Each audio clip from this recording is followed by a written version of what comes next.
Hello everyone and welcome to the channel. Today I'm going to teach you how to take care of a leopard gecko. So leopard geckos are a ground-dwelling lizard native to the semi-desert area and arid grassland of Pakistan, Afghanistan, and India. Size-wise, they're going to get between 6 to 10 inches long, males being bigger, females being smaller, and they live a very long life, so be prepared. You're gonna have this lizard for 15 to 20 plus years. I think the longest one on record is like 27. He's a male and he's still breeding. When looking for a leopard gecko tank, it's all about the size of the leopard gecko. If it's a baby newborn, you could go 10 to 20 gallon. If it's more of an adult, you could go 30 to 40 gallon. That's what I like to use. However, bigger is better. Now, some people will say, oh, it's too big. If you put a baby leopard gecko in like a 40 gallon tank, it's too big. It's gonna get stressed out. I have started off a lot of animals in bigger tanks. That way I didn't have to upgrade in the future. And none of my animals have never been stressed out ever. So you can go ahead and start off with a big tank if you want, but remember, it's okay to start off with 10 to 20 gallon for a baby, and you can upgrade later. This is my 40 gallon for one of my leopard geckos named Charmander.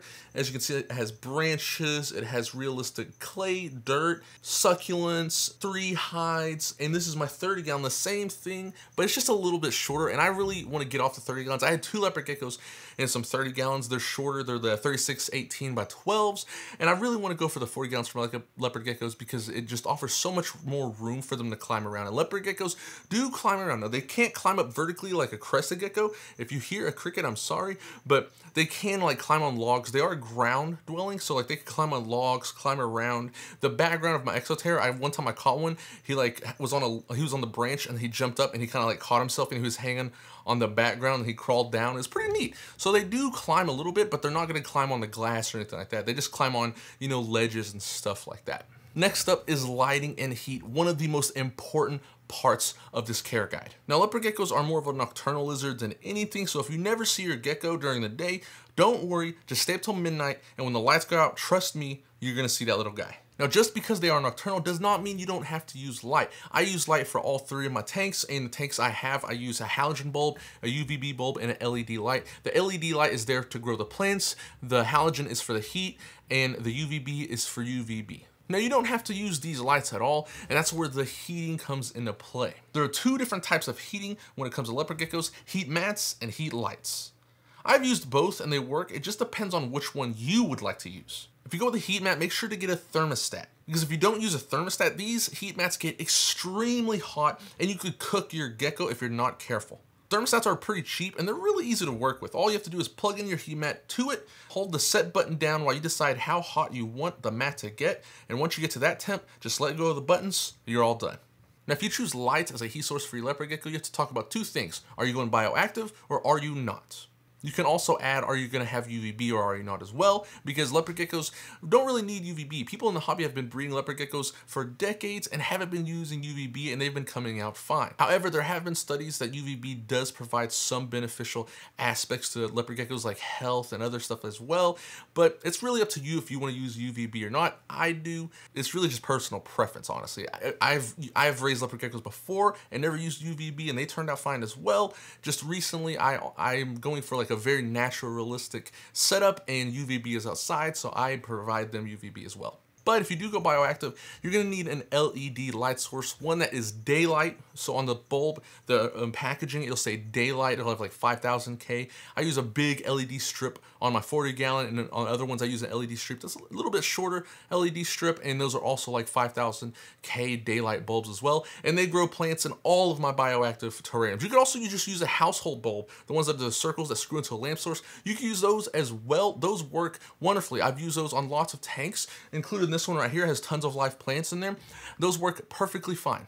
But if you don't go bioactive, you can just use a halogen bulb to heat up your tank. And when I say a halogen bulb, I literally mean just a halogen bulb. A lot of people go to a pet store and buy the Repti bulbs, like the Zoomed Repti bulbs. You can use those if you want to, but you can just also go to like a Walmart or anywhere that just sells halogen household lamps. I use to heat this tank right up here. It's just like a 75 watt halogen bulb on a dimmer. Sometimes I go to 50, but it's getting really harder to find like household halogen bulbs because of this energy thing that passed recently. In some states, it's actually banned. It's really just an energy consumption thing. But any halogen bulb you can use to heat a terrarium. They're all exactly the same. It's just the bulb shape that's the difference. So for a 10 to 20 gallon, I would recommend a 50 watt halogen bulb or lower.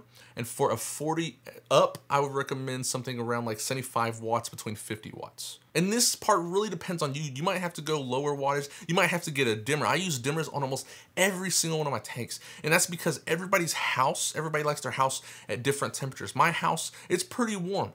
Even in like room temperatures, it's not the reptile room, it's like 72. But in my reptile room, it is currently 78 degrees right now. But say you live in Canada and it's very cold outside, and inside your house it gets a little cold too, you might want to bring up the wattages of the lamp. Say your inside your house is always a constant like 65 to 69 degrees, then yes, bring up the wattages of the bulb to provide more heat. And that's really where it just depends really where you live and how cold or hot the inside of your house is.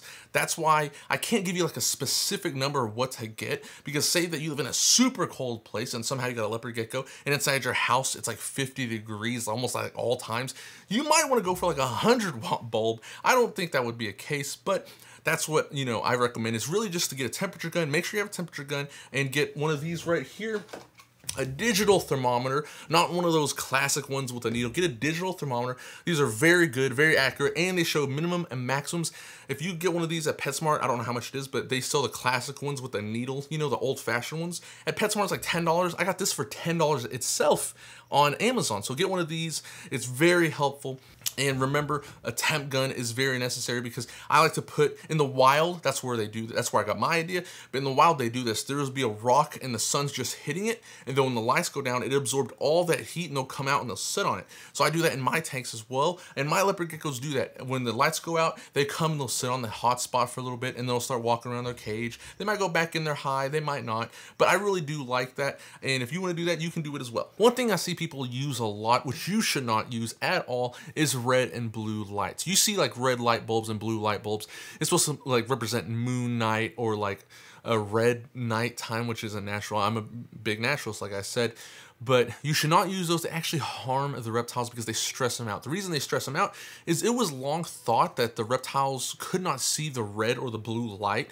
And now we know that they can. And so to them, since they could see it, it's almost like daytime 24/7. Not only that, it's a daytime with just straight red skies like in Skyrim. So definitely don't use a red and blue light, because it's going to stress them out. Remember, these guys love the night time. And you'll see that when you turn off the lights and they come walking around at night. Next up is temperatures. Leopard geckos, like all reptiles, need a temperature gradient in their terrarium for best health.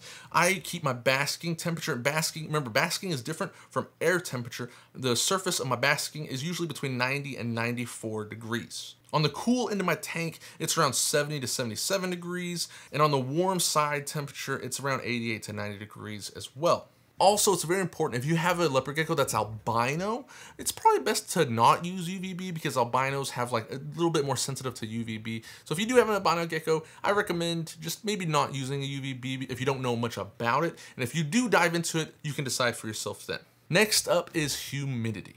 So leopard geckos are from a dry, arid kind of area, but that doesn't mean it should always stay that way. Like I said, provide a humid hide, and a lot of times if you check the temperature of where they're from, like I think it's Islamabad, Pakistan, I hope I got that right, but from where they're from, sometimes the relative humidity in the air, or the air temperature, the humidity, it's extremely high. It's around like 70%.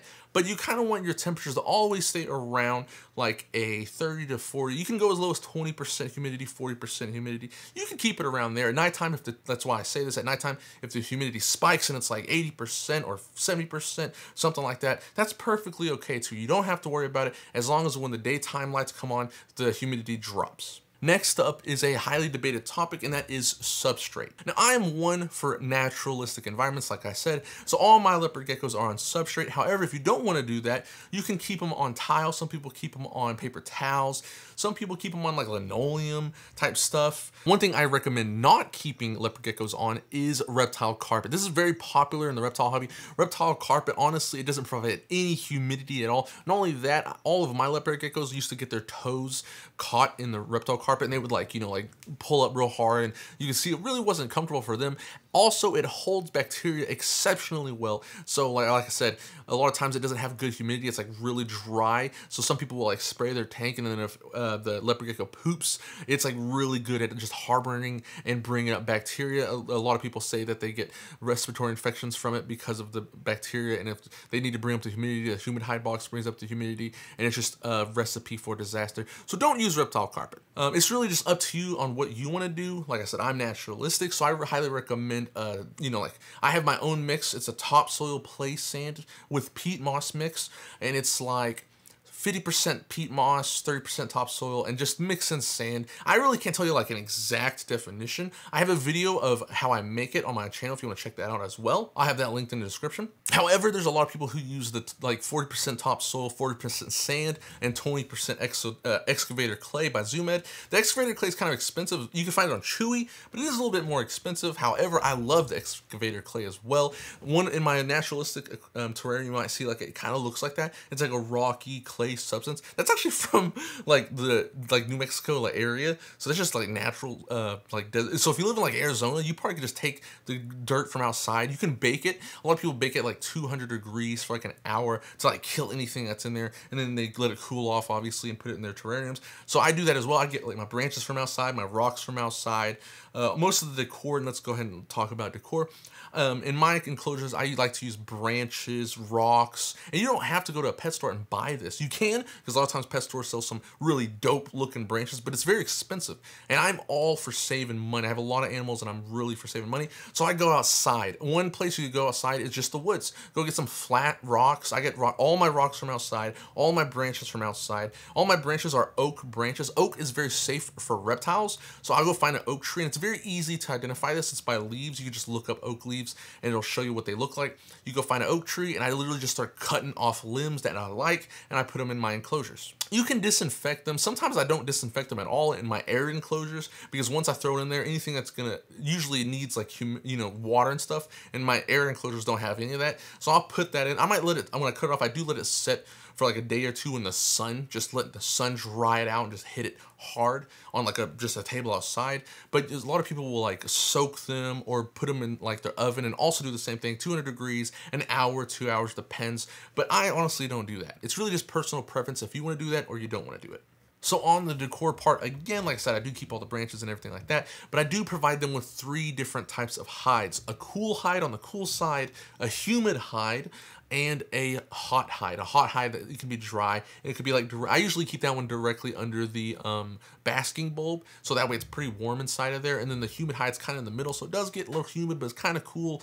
And then the cool hide on the cool hide is just there on the cool end. And you can make this out of like rocks. I've made some out of rocks where like, if you do make it out of rocks, make sure you put the rocks on the bottom of the tank, because a lot of people don't know this, but leopard geckos like to dig. I've had leopard geckos, once they find out that they can like maybe dig a tunnel underneath the rock, they'll dig a tunnel underneath the rock and they'll make like a little hide. I've had a leopard gecko do that under some cork bark, and they made themselves a little home, a little burrow, and it was pretty neat to watch. So I make sure if you do that, put rocks on the bottom and kind of stack them, so that way if they do dig underneath it and there's nothing, like no support, and it falls, it doesn't crush and kill your leopard gecko. You don't have to just buy a hide from a store. I do in one of my cages, but you could also just naturally make a humid hide out of like cork bark, and just make sure it's like kind of like moist sphagnum moss inside of there, and you can spray it every now and then, make sure the humidity's up. So you really can just get creative on how you make the hides. So next up is feeding. Leopard geckos themselves are insectivores, which means they eat primarily insects. In the wild, they eat beetles, grasshoppers, spiders, scorpions, and other insects. They have also been observed preying on smaller snakes and lizards. Good feeder insects include crickets, mealworms, small superworms, hornworms, dubia roaches, discoid roaches, red runner roaches, black soldier fly larvae, and much, much more. I feed my geckos like this. Juveniles get fed daily, as much as they can eat in a 15 minutes time span, maybe twice a day, but usually once. Young adults get fed every other day, and adults whose tail is fatter than their neck can be fed every 5 days, but if their tail isn't so fat, I feed them 2 to 3 times a week, and only 1 roach or like 3 mealworms on those days. And one thing to keep in mind, do not keep your feeder insects in the cage with your lizard. If they don't eat it, take it out of the cage, because this is going to be very surprising. If you keep a feeder insect in there, you're like, oh, this little insect can't hurt the lizard. Wrong. There's been cases of where like crickets, like 4 crickets were in the hiding out and the lizard fell asleep. And while the lizard was sleeping, they just ate its tail off or ate a piece of chunk out of it. And I don't know how the lizards don't wake up, but that does happen to people, so take those insects out if they do not eat the insects. I always offer live insects. You might see like the can of crickets or something like that. I've never used that because of my leopard geckos. I mean, I've tried it in the past. My leopard geckos never seem to care for it because they're in hunt mode. A lot of lizards, they see stuff moving and that's when they want to go for it. And if it's just sitting there, not moving, they're not going to want to eat it. And plus all the juices, the good stuff that's inside of it's dried out. So it's not really that healthy for your leopard gecko. And again, I'm sorry if you hear crickets. I breed crickets, so they're so loud right now and they're just right behind me. One thing important to note, if you're not using UVB light, you should really dust your crickets with calcium powder D3. And if you are using UVB light, you don't have to use D3 calcium powder. You can just use powder without D3. Now, calcium supplement wise, I do dust my crickets with calcium D3 2 to 3 times a week for young leopard geckos, and then once a week for adults. This is very important so that way they don't develop metabolic bone disease. Like I said, reptiles are very reliant on like UVB in the sun for that calcium, but since they are nocturnal lizards, they don't have to have it. That's why you give them the powder supplement with D3, and if they don't, they can get metabolic bone disease and it can lead to weak bones or deformities on the gecko. So we've talked about some food, let's talk about water. I do leave a small water dish in my leopard gecko's enclosure, and I replace that water every day with some spring water. Now, I've never observed my leopard geckos drinking water droplets off of like leaves or anything like that, but remember, they do get a lot of moisture from the bugs they eat. So that's why I do not recommend the dry bugs. I highly recommend crickets and stuff like, you know, other things with a lot of moisture content, because they do get the moisture from their crickets as well as the water bowl. So now we've covered the basics of care. Let's get into behaviors. You're gonna see your leopard gecko doing some funny things, and I'm gonna talk to you about them so that way you're not like, whoa, is this normal for a leopard gecko? The first one is tail waving, or like a tail rattle. They don't make any sounds, but their tail like shakes a lot of times when they're hunting, or if they see another leopard gecko. Males do this a lot of times when they see like females or other males or something like that. They might wag their tail. This is pretty normal. It's just very normal. It's like babies do that a lot when they're hunting, and sometimes adults as well. They like see something, it's kind of cute, and their tail just starts shaking and stuff, and they're about to get it. It's like almost like a little dance before they eat it. That's very normal, so don't worry about it. But next up is something that's not normal. I mean, I guess some people call it normal. I myself don't call it normal at all, and that is glass surfing. Glass surfing is where like the lizard looks like it's trying to escape. He's like running against the glass, running back and forth.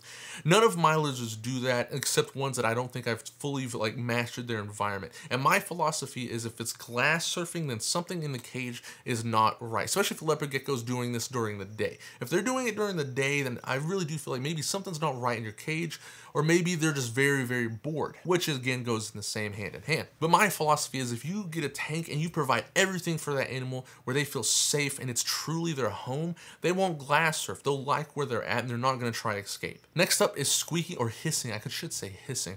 Hissing or chirping. Leopard geckos do this when they're like in trouble, scared, or they're like, want you to let them go, don't mess with them. I think, I haven't heard it in so long, but I think like baby leopard geckos, it's all like a ha or something like that. It sounds like crazy. It's like a and then adults, they kind of like make like a chirp sound. If you hear that and you're not interacting with them, make sure to check in their cage. Maybe something's scaring them, or they got a tail or foot stuck. Check it out, because that's usually a sign of distress. One thing you can see as well is incomplete shed. You might like see some shed left on their hand or some part of their body. And what that means is you need to raise the humidity inside of the tank. When leopard geckos shed, they do need a lot of humidity, and that's why you provide a humid hide, so that way they could go in there, get humid. And leopard geckos will eat their shed. One thing you're gonna notice is when you get a leopard gecko, he's gonna be just like pulling off his skin, just like, just ripping it off his body, and he's gonna eat it. They eat their own skin, and they do shed quite a lot. So don't get alarmed when he's eating his own skin, or you come out, or he looks a little gray, he's like looking like white, and you're like, whoa, what's going on with him? Next day, he looks beautiful, colorful again. That means during the night, when he woke up, he ate his skin. I also want to mention when they do get scared, leopard geckos will drop their tails. Their tails will fall off when they're really stressed, but they will grow back. However, when they grow back, they're not going to look as pretty as when you had them before. They're going to look all bulgy, and I've never had a leopard gecko drop its tail, but thank goodness I didn't, because I really do not like the look of when their tails fall off. But they do this when they're extremely stressed. So remember, if your leopard gecko is telling you to leave it alone, otherwise its tail can fall off. Next up, it's not really behavior, but it kind of just fit into this area. It's cohabbing. Can I keep 2 lizards in the same tank? And I myself personally say no. Some people do and get away with it, but they're more advanced. They've been doing this a long time. But if you're new to the hobby, I really do not recommend it. In the wild, yes, they do live around each other, live by each other, might sleep together, but in the daytime or nighttime, they take off in opposite directions to go forage for food. But this is a tank that you're gonna have your leopard gecko in almost this entire life. And the same with humans, if they're kept in the same space for too long, they're gonna fight. And when leopard geckos fight, they bite, tails fall off, bad things happen. So you don't want that, so do not cohab your leopard geckos together. Anyways, that's all I have. If anyone wants to offer any other types of tips and advice, drop those down in the comments. I hope you enjoyed. I hope I was some help. If you did enjoy, like and subscribe. I'll see you next time.